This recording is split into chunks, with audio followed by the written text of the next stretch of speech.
प्यारी लाल की जय। जय जय जय श्री राधे श्री श्याम। राम। हरि ओम तत्सत।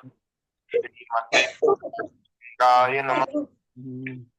ओम नमः परमहंसा स्वादित चरण कमल चिन्मकरंदाय भक्त जन मानस निवासाय श्री रामचंद्राय कृष्णाय वासुदेवाय हरे परमात्मा प्रणत क्लेश नाशाय गोविंदाय जय नमो नमः। नमः। सीतानाथ समारंभां श्रीरामानंदादि मध्यमाम् अस्मदाचार्य पर्यन्तां वन्दे गुरु परम्पराम्। प्रहलाद नारद पराशर पुंडरीक व्यासाम्बरीश शुक शौनक भीष्मदाल्भ्यान् रुक्मां गदार्जुन वसिष्ठ विभीषणादि पुण्यानिमान् परम भागवतां नमामि। नमामि। चार जुवन में भक्त जे जिनके पद की भूरि पूरी सर्वस्व फिर सिर धरि राखियो राखियो मेरी जीवन जीवन मोरी। मोहि। भक्त भक्ति भगवंत गुरु चतुर नाम वपु एक इनके पद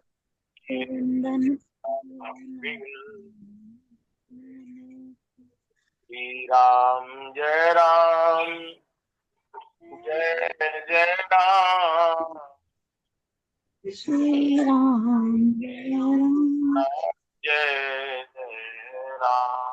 श्री राम जय राम जय राम जय जय जय राम श्री राम जय राम जय जय राम श्री राम जय राम जय जय राम श्री राम जय राम श्री राम जय राम जय राम राम जय जय राम श्री श्री राम राम जय जय राम राम जय जय जय जय Ram Ram. Recording in progress. जय सीताराम सीताराम जय सीताराम। सीता सीताराम जय जय सीताराम सीताराम सीताराम सीताराम जय जय सीताराम सीताराम। जय जय राधे श्याम राधे श्याम जय राधे श्याम।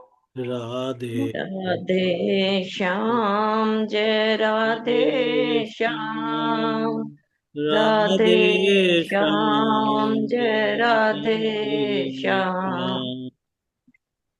जय जय श्यामा जय जय श्याम जय जय श्री वृंदावन धाम।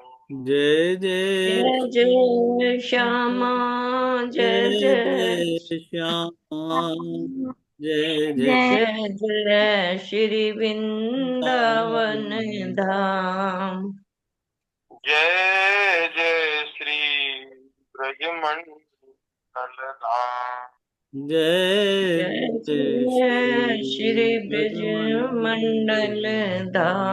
धाम जय गौ माता जय गोपाल भक्त वत्सल प्रभु दीन दयाल। जय गौ जय गौ माता माता जय गोपाल भक्त वत्सल प्रभु दीन दयाल श्री राम जय राम जय जय राम। श्री राम श्री राम जय जय राम जय जय जय राम श्री राम जय राम जय जय राम। श्री राम जय राम जय राम जय जय राम।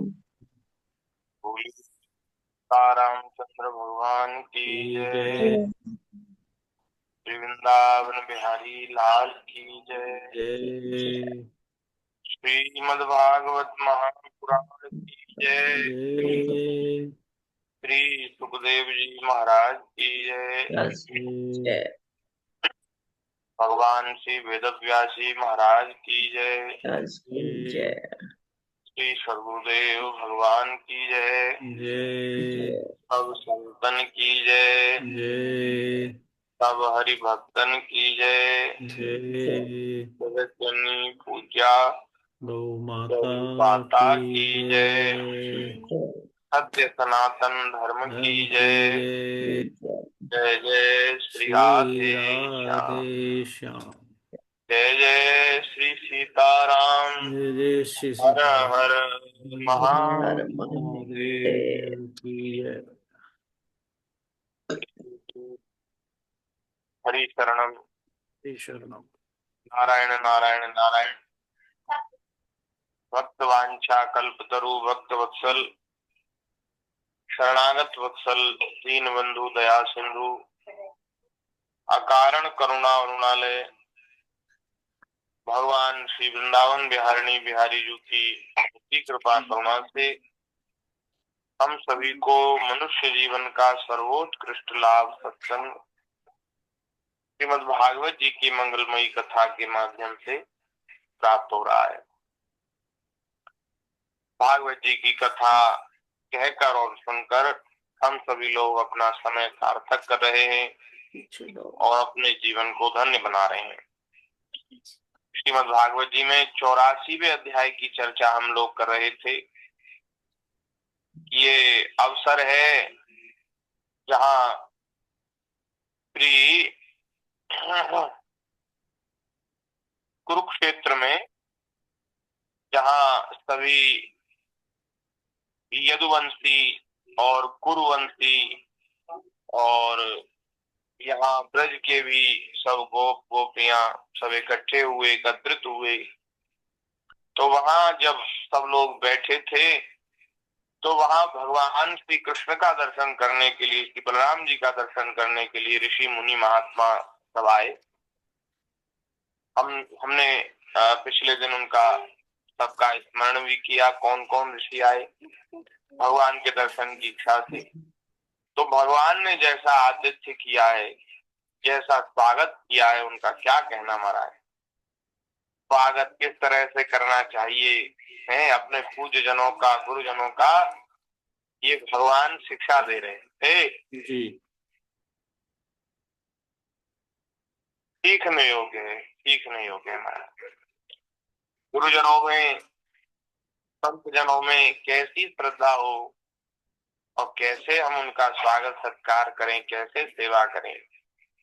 तो भगवान का जो अवतार है वो मर्त्य शिक्षण के लिए ही तो है, लोक शिक्षा के लिए है। भगवान धर्म की मर्यादा को स्थापित करने के लिए आते हैं और हम लोगों को अपने लीला के द्वारा, चरित्रों के द्वारा हम लोगों को शिक्षा प्रदान करते हैं। जी वाह, बहुत सुंदर। तो सबका सत्कार करने के बाद, पूजा करने के बाद उन ऋषि मुनियों ने भी भगवान की स्तुति की है। तो भगवान की उस स्तुति का ही हम सब लोग श्रवण कर रहे थे। तो आज वहां से आगे हम कर रहे हैं। वे कह रहे हैं, अथापि काले स्वजनाभिगुप्तये विवर्षितत्वं खल निग्रहाय च स्वलीलया वेद पठं सनातनम् वर्णाश्रमात्मा पुरुषः परो भवान। हे भगवान, यद्यपि आप प्रकृति से परे हैं, स्वयं परब्रह्म परमात्मा है, आप प्रकृति से परे हैं। प्रकृति तो त्रिगुणमयी है, सत्व गुण, रजोगुण, तमोगुणमयी है। ये तीन गुण प्रकृति के लक्षण हैं। और प्रकृति जो है वो जन्म लेने वाली और परिवर्तनशील है, विनाशशील है। तो भगवान जो है वो प्रकृति थोड़ी है, भगवान तो प्रकृति के निर्माता हैं।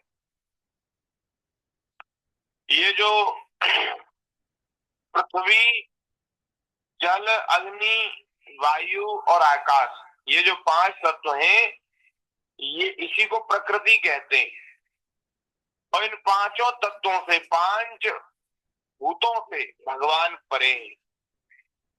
तो प्रकृति से परे हैं, प्रकृति के भी निर्माता हैं, प्रकृति के भी निर्माण करने वाले हैं, स्वयं परब्रह्म है।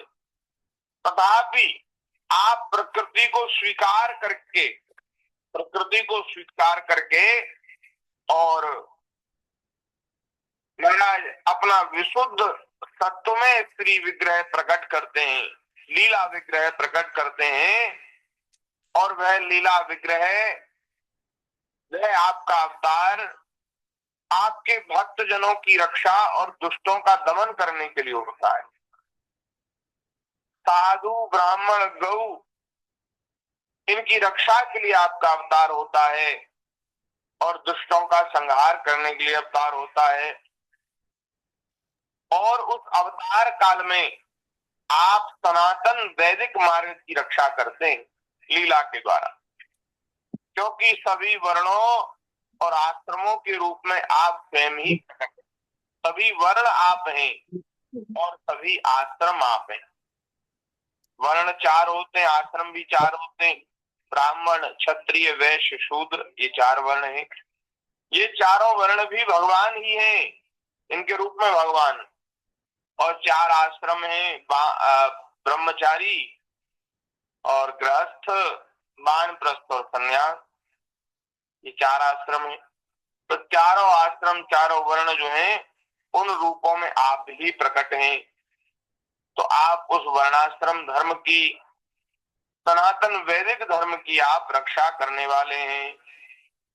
हे भगवान, वेद आपका हृदय है। तपस्या, स्वाध्याय, ध्यान और समाधि के द्वारा उसी में आपके साकार निराकार रूप और दोनों के अधिष्ठान स्वरूप परब्रह्म परमात्मा का साक्षात्कार होता है। हे परमात्मन, ब्राह्मण ही वेदों के आधारभूत आपके स्वरूप की उपलब्धि के स्थान है। इसी से आप ब्राह्मणों का सम्मान करते हैं और इसी से आप ब्राह्मण भक्तों में भी अग्रगण्य हैं। वेद जो है वो भगवान का हृदय है। जी। वेद, वेदों के रूप में भगवान ही है। और वे वेद जो हैं वो ब्राह्मणों के हृदय में प्रतिष्ठित होते हैं। वेद, वेदों का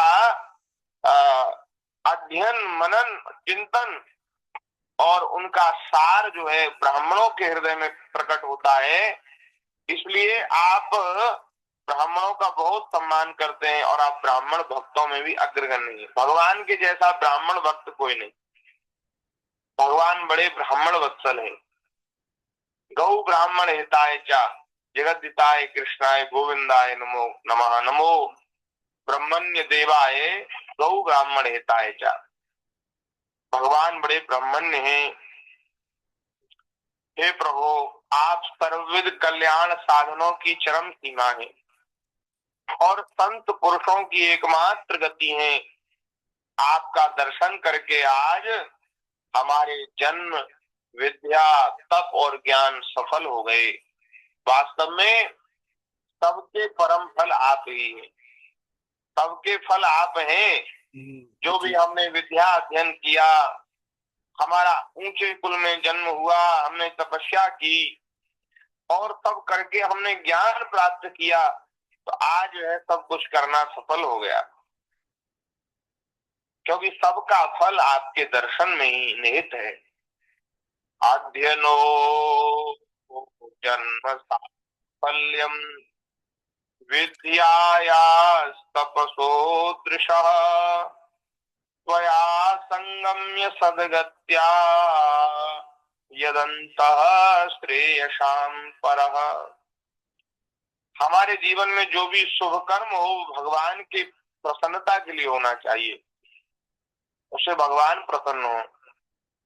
और महाराज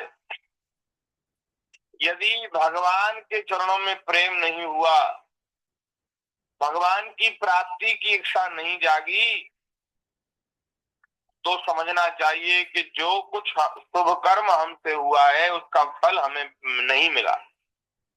वो सब शुभ कर्म करना व्यर्थ हो गया, परिश्रम मात्र रह गया। यदि भगवान की प्राप्ति की इच्छा नहीं थी, क्या लाभ हुआ उससे? तो सब साधनों का फल भगवान की प्राप्ति में ही है।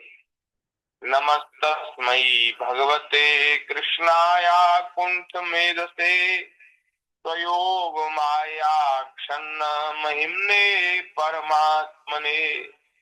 हे प्रभु, आपका ज्ञान अनंत है, आप स्वयं सच्चिदानंद स्वरूप पर ब्रह्म परमात्मा भगवान हैं। आपने अपनी अचिंत्य शक्ति योग माया के द्वारा अपनी महिमा छिपा रखी है।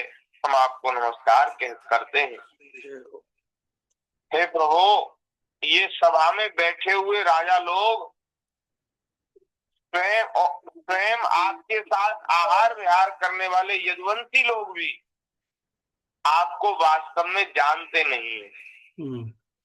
अगर ये जानते होते तो जिस तरह से ये बैठे हैं, जिस तरह से आपसे बोलते हैं, व्यवहार करते हैं, इनका व्यवहार बदल जाता महाराज। अगर ये जानते कि आप कितने बड़े हैं, महतो महियान हैं, महान से भी महान हैं, तो क्या ये आपके सामने बैठ पाते? तो ये आपको वास्तव में जानते नहीं हैं, क्योंकि आपने अपने स्वरूप को माया के पर्दे से ढक रखा है।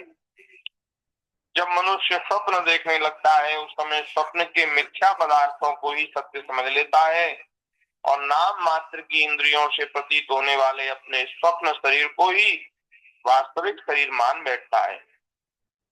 उसे उतनी देर तक इस बात का बिल्कुल ही पता नहीं रहता कि स्वप्न शरीर के अतिरिक्त एक जागृत अवस्था का भी शरीर है। ठीक इसी प्रकार जागृत अवस्था में भी इंद्रियों की प्रवृत्ति रूप माया से चित्त मोहित होकर विषयों में भटकने लगता है।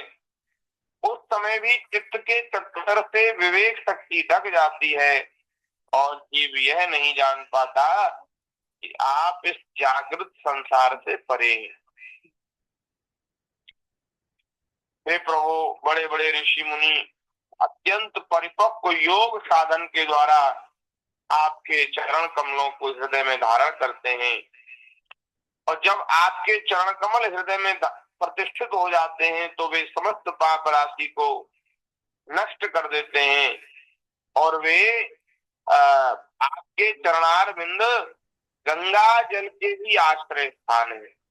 जो तीनों लोकों को पवित्र करने वाली गंगा जी हैं, वे गंगा जी भी जहाँ से प्रकट हुई है, वे आपके चरणार बिंद कितने पवित्र होंगे। तो जब हृदय में वे विराजते हैं तो सारी पाप राशि नष्ट हो जाती। भाई, एक बार गंगा में स्नान कर लो कोई, तो उसके सारे जीवन के पाप नष्ट हो जाते हैं।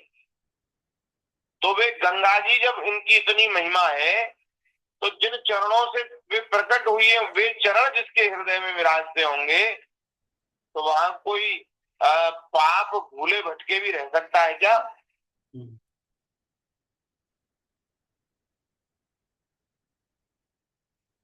तो ये है भगवान के चरणार बिंदु जब हृदय में विराजते हैं। यह बड़े सौभाग्य की बात है कि आज हमें उन्हीं का दर्शन हुआ है। प्रभु, हम आपके भक्त हैं, आप हम पर अनुग्रह कीजिए, क्योंकि आपके परम पद की प्राप्ति उन्हीं लोगों को होती है जिनका यह लिंग शरीर रूप जीव कोश आपकी उत्कृष्ट भक्ति के द्वारा नष्ट हो जाता है। ये जो शरीर को ही अपना स्वरूप जो समझते हैं, जब तक ये अविद्या जब जिसकी नष्ट हो जाती है भक्ति के द्वारा, उसी को आपके चरणों की प्राप्ति होती है। तो सुखदेव जी महाराज कहते हैं, राजर्षि भगवान की इस प्रकार स्तुति करके और उनसे राजा धृतराष्ट्र से तथा धर्मराज युधिष्ठिर जी से अनुमति लेकर उन लोगों ने अपने अपने आश्रम पर जाने का विचार किया। वसुदेव जी उनका जाने का विचार देखकर उनके पास आए और उन्हें प्रणाम किया और उनके चरण पकड़कर बड़ी नम्रता से निवेदन करने लगे। वसुदेव जी ने कहा, ऋषियों आप लोग सर्वदेव स्वरूप है, मैं आपको नमस्कार करता हूँ। आप लोग कृपा करके मेरी एक प्रार्थना सुनिए। वह यह है कि जिन कर्मों के अनुष्ठान से कर्मों और कर्म वासनाओं का आत्यंतिक नाश हो जाए, आप उनका मुझे उपदेश कीजिए। जिन कर्मों के अनुष्ठान से कर्मों और कर्म वासनाओं का आत्यंतिक नाश हो जाए और अंत में मोक्ष की प्राप्ति हो जाए, आप उस कर्म का मुझे उपदेश कीजिए। तो नारद जी ने कहा कि हे ऋषियों, यह कोई आश्चर्य की बात नहीं है कि वसुदेव जी श्री कृष्ण को अपना बालक समझकर शुद्ध जिज्ञासा के भाव से अपने कल्याण का साधन हम लोगों से पूछ रहे हैं, क्योंकि ये बेचारे अभी ठाकुर जी को, भगवान श्री कृष्ण को ठीक से समझे ही नहीं है। अरे जिनके घर में परब्रह्म परमात्मा पुत्र बनकर खेल रहा हो, लीला कर रहा हो, क्या उनके भी कल्याण में कोई संदेह है क्या? कभी नहीं। हाँ, अरे वे तो भगवान को प्राप्त कर चुके हैं, पुत्र रूप में प्राप्त कर चुके हैं महाराज, उनके कल्याण में क्या संदेह है? लेकिन फिर भी भगवान की माया से मोहित होकर के अपने कल्याण के लिए प्रश्न कर रहे हैं। तो संसार में बहुत पास रहना प्राय मनुष्यों के अनादर का कारण हो जाता है। किसी के बहुत निकट रहने लग जाओ तो फिर ज्यादा उसकी श्रद्धा नहीं रह जाती। गंगा तट पर रहने वाला पुरुष गंगा जी को छोड़कर फिर तीर्थ यात्रा करने के लिए दूर दूर तीर्थों में जाता है, ऐसा होता है। तो श्री कृष्ण की अनुभूति समय के फेर से होने वाली, जगत की सृष्टि स्थिति और प्रलय से मिटने वाली नहीं है। वह स्वतः किसी दूसरे निमित्त से, गुणों से और किसी से भी क्षीण नहीं होती। तो सुखदेव जी महाराज कहते हैं, परीक्षित इसके बाद श्री कृष्ण और बलराम जी और राजाओं और दूसरे राजाओं के सामने ही वसुदेव जी को संबोधित करके कहा कि कर्मों के द्वारा कर्म वासनाओं और कर्म फलों का आत्यंतिक नाश करने का सबसे अच्छा उपाय यह है कि यज्ञ आदि के द्वारा समस्त यज्ञों के अधिपति भगवान विष्णु की श्रद्धा पूर्वक आराधना की जाए, यज्ञ किया जाए, ऐसा ऋषियों ने कहा। तो त्रिकालदर्शी ज्ञानियों ने शास्त्र दृष्टि से यही चित्त की शांति का उपाय, सुगम मोक्ष साधन और चित्त में आनंद का उल्लास करने वाला धर्म बतलाया है। अपने न्यायार्जित धन से श्रद्धा पूर्वक पुरुषोत्तम भगवान की आराधना करना ही द्विजाति ब्राह्मण क्षत्रिय और वैश्य गृहस्थ के लिए परम कल्याण का मार्ग है। पहले तो ईमानदारी से, परिश्रम पूर्वक, न्याय से धन कमाया जाए, आजीविका चलाई जाए, न्यायार्जित धन, और उससे श्रद्धा पूर्वक भगवान की सेवा की जाए, आराधना की जाए। बोले यही कल्याण का मार्ग है।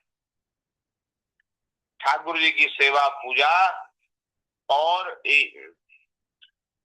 यज्ञ भी भगवान की पूजा है। सब देवता भगवान के अंग हैं, और जब यज्ञ में सभी देवताओं को स्मरण करके जो आहुति दी जाती है, उससे भगवान की ही प्रसन्नता प्राप्त होती है। और भगवान की आराधना, पूजा, सेवा, यज्ञ करना, ये तो है ही दीन दुखी की सेवा, भगवान को समझकर माता पिता की सेवा, रोगी की सेवा, निर्धन की सेवा, गौ की सेवा, साधु की सेवा, ये सब जो सेवाएं हैं ये भी भगवान की ही सेवाएं। तो इस तरह से जो आप भगवान की आराधना करता है, बोले वो उसका कल्याण हो जाता है। हे वसुदेव जी, विचारवान पुरुष को चाहिए कि यज्ञ, दान आदि के द्वारा धन की इच्छा को, धन की इच्छा कैसे मिटेगी? बोले धन को ठीक जगह व्यय करने से, यज्ञ आदि में लगाने से और दान करने से धन की इच्छा नष्ट होगी। और गृहस्थोचित भोगों द्वारा स्त्री पुत्र की इच्छा को, जो गृहस्थ मनुष्य के लिए जो धर्मानुकूल भोग हैं, उन भोगों के द्वारा स्त्री पुत्र की इच्छा नष्ट हो जाएगी। और काल क्रम से स्वर्गादि भोग भी नष्ट हो जाते हैं। इस विचार से लोकेशणा को त्याग दे, लोक में प्रतिष्ठा, ये तीन वासनाएं जो हैं वो बड़ी प्रबल है। पुत्र की इच्छा, धन की इच्छा और प्रतिष्ठा की इच्छा, ये तीन जो है, और इन तीनों को नष्ट करने का उपाय ऋषि बता रहे हैं। यज्ञ दान के द्वारा धन की इच्छा और गृहस्थोचित भोगों के द्वारा स्त्री पुत्र की इच्छा और महाराज विचार के द्वारा प्रतिष्ठा की जो इच्छा है, वासना है, उसका त्याग। विचार क्या? विचार ये करना चाहिए कि ये शरीर हमेशा नहीं रहेगा, तो इस शरीर की जो प्रतिष्ठा है, बड़ाई है, प्रशंसा है, वो कितने दिन तक रहेगी? अरे ये तो थोड़ा सा शरीर है, छोटा सा जीवन है, हमारा क्षणिक जीवन है। स्वर्ग में जो देवता बनते हैं पुण्य करके, उनको तो हजारों वर्षों की आयु होती है, लेकिन वह देव शरीर भी हमेशा नहीं रहता। देवताओं को भी गिरना पड़ता है, उनका भी पतन होता है। तो ये मनुष्य शरीर तो क्षणिक है, इसमें क्या मान, क्या बड़ाई, क्या प्रशंसा है? तो इस विचार से प्रतिष्ठा का त्याग कर देना चाहिए। और इस प्रकार धीर पुरुष घर में रहते हुए ही तीनों प्रकार की इच्छाओं को त्याग करके तपोवन का रास्ता लिया करते थे। ब्राह्मण, क्षत्रिय और वैश्य, ये तीनों देवता, ऋषि और पितरों का ऋण लेकर ही पैदा होते हैं। इनके ऋणों से छुटकारा मिलता है यज्ञ, अध्ययन और संतान उत्पत्ति से। देवताओं का ऋण छूटता है यज्ञ करने से, ऋषियों का ऋण छूटता है अध्ययन करने से, अपने शास्त्रों का स्वाध्याय करने से। ध्यान दीजिए, हम सभी लोग जन्म से ही ऋणी हैं, कर्जदार हैं। हम कर्ज से रहित नहीं है, हम सब कर्जदार हैं। तीनों का कर्ज है हम पे। देवताओं का कर्ज है, ऋषियों का कर्ज है और हमारे पितरों का कर्ज है। जिस कुल में, जिस वंश में हमारा जन्म हुआ, उन हमारे पूर्वजों का ऋण है। तो ये ऋण कैसे चुकता है? बोले यज्ञ से, पूजा से। तो देवताओं का ऋण छूट जाता है और महात्माओं का ऋण, ऋषियों का ऋण छूटता है वेद आदि के अध्ययन से। तो ये ऋषियों ने वेद पुराण हमारे लिए बड़े परिश्रम पूर्वक उन वेदों को, शास्त्रों को, पुराणों को हृदयंगम किया और फिर बड़े परिश्रम से उनको आगे अधिकारी शिष्यों को पढ़ाया, दान किया। और उन शिष्यों ने फिर आगे शिष्यों को पढ़ाया। तो इस तरह से ये जो परंपरा चली आ रही थी वेद शास्त्रों की, और अब जब लिखने पढ़ने का समय आया तो इनको लिपिबद्ध किया, इनको लिखा। तो जी ये कितना बड़ा श्रम है। नहीं तो देखो सृष्टि का सृजन कितने करोड़ वर्ष पूर्व हुआ, लेकिन आज भी हमको शास्त्र, हमारे पुराण और वेद वे सब प्राप्त हैं। ये ऋषि मुनि महात्माओं की तो ही कृपा है। जी ये ना होते तो ये विलुप्त हो जाते।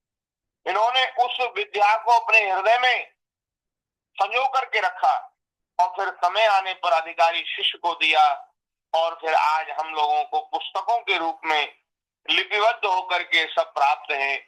ये इन ऋषि मुनि महात्माओं की बड़ी भारी कृपा है। अच्छा, उन ऋषियों को हमसे कोई स्वार्थ नहीं था, हमसे कुछ नहीं चाहिए था।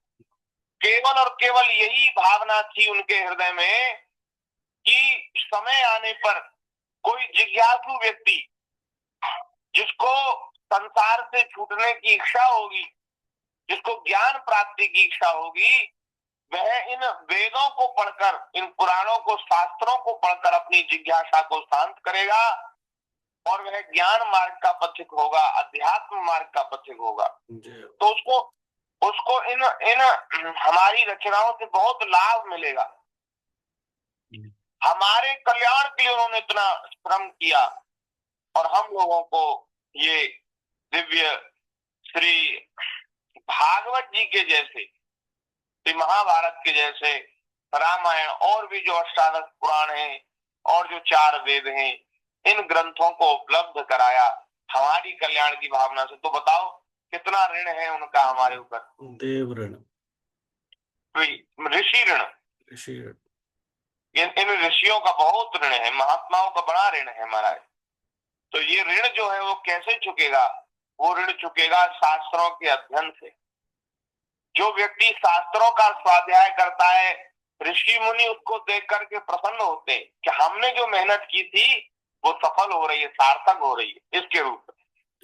और जो कभी इन शास्त्रों का, ग्रंथों का अध्ययन नहीं करते, न सुनते हैं, न पढ़ते हैं, उनको देख करके ऋषि मुनि महात्मा निराश होते हैं, उनको शाप देते हैं। कह रहे तुमको मनुष्य शरीर प्राप्त हुआ, इतना सुंदर दिव्य शरीर प्राप्त हुआ, और हम लोगों ने इतना श्रम किया तुम्हारे लिए, लेकिन तुम लोगों को इतनी फुर्सत नहीं, इतना समय नहीं कि उस हमारे श्रम को तुम सार्थक करके इनका अध्ययन कर सके, स्वाध्याय कर सके। तो वे शाप देते हैं कि आप इस बार तो मनुष्य बन गए गलती से, अब आगे मनुष्य नहीं बनोगे। तो जो शास्त्रों का स्वाध्याय नहीं करता वो उसको फिर मनुष्य शरीर प्राप्त नहीं होता महाराज। तो इनको पढ़ना चाहिए, गीता, भागवत, रामायण सबका स्वाध्याय करना। अपने घर में सभी हिंदुओं को ये पवित्र ग्रंथ रखनी चाहिए। गीता, रामायण, भागवत, ये तो सबके घर में, और ज्यादा ना हो कुछ, तो इतना तो सबके घर में होना चाहिए। और केवल होना ही नहीं चाहिए, ऐसा भगवान कृपा करें, ऐसा नियम बनना चाहिए कि जब सबके पास फुर्सत हो, घर के सभी सदस्य एक समय निश्चित कर लें और उस समय में सब लोग बैठ करके भागवत जी का, कभी रामचरितमानस जी का, कभी गीता जी का, कभी भक्तमाल जी का, एक व्यक्ति उसको पढ़ करके सुनावे और सभी सुने और थोड़ी देर भगवान के नाम का कीर्तन कर ले। देखो कितना बढ़िया साधन है। ऋषि ऋण भी चुक जाएगा। और भैया ये सत्संग जो है, भगवान के नाम का कीर्तन और जप जो है, वो इस संसार समुद्र से, इस संसार चक्र से पार भी कर देगा। ये बहुत बढ़िया साधन है, ये सब हमको करना चाहिए। मैं इन्हीं शब्दों के साथ आज यहीं विराम करते हैं। आगे भगवान की दया से आगे की चर्चा करेंगे। बोलिए भक्त वत्सल भगवान की जय। हरि शरणम, हरि शरणम, हरि शरणम, हरि शरणम, हरि शरणम, हरि शरणम, हरि शरणम, हरि शरणम अपने अपने माइक खोल लीजिए।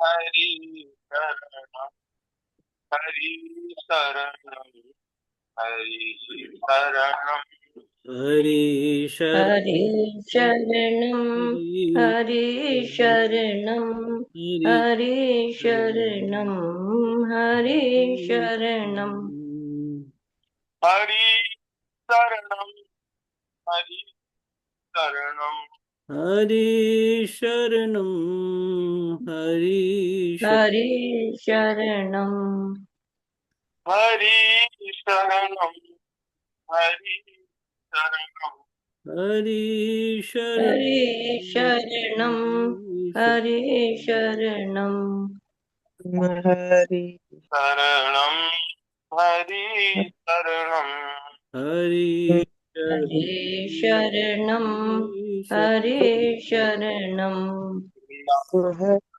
लाल की की जय जय। जय जय जय श्री राधे। राधे